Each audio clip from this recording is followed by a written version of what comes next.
Hello and welcome to episode 30 of the Link Building Show. I'm Molly and I'm here with Oakley, and today we're going to talk to you about writing for a niche that you're not particularly interested in. So Oakley, obviously at Search Intelligence we have a variety of clients and they've all got different niches. Have you ever struggled about writing in an area that you're not particularly interested in?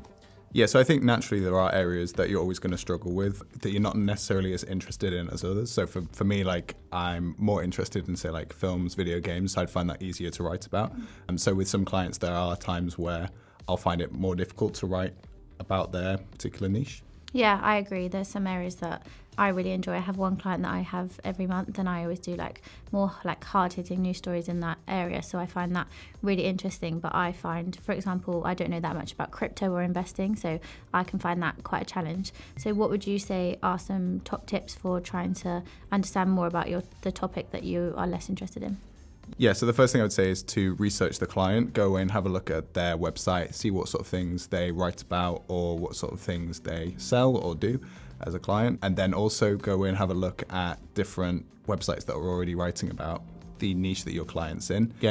Again, try and increase your own knowledge around the subject, and the more knowledge you have around it, the more you feel like it'll be less daunting and easy to write about, and also be more interesting to you. I think the more you learn about something, the more interesting it can become because you know more facets to it. So yeah, that would be one of my tips.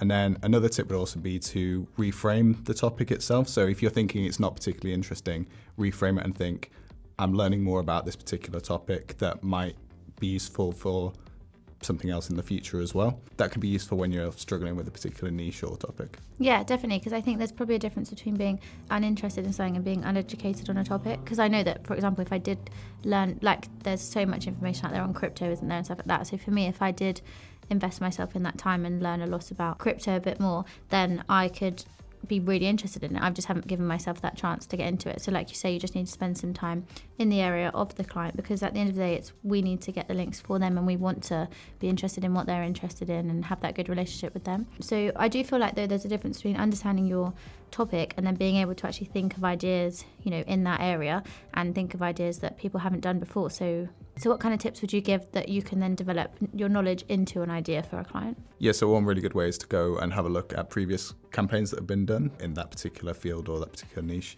and then you can potentially come up with a new angle to that, or you can redo it with new data. Particularly if it's been done a couple of years ago, the results might be different. So yeah, you can redo it in that way. Would you say you've got any other ideas for how to write for a niche you're not particularly interested in?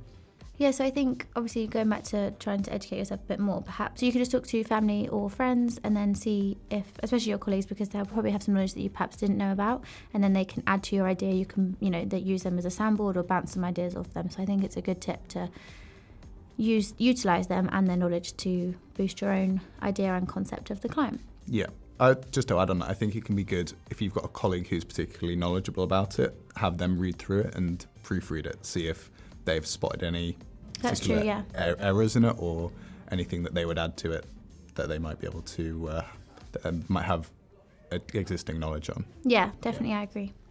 Okay, great. This has been episode 30 of the Link Building Show. We hope you've enjoyed and we'll see you next time.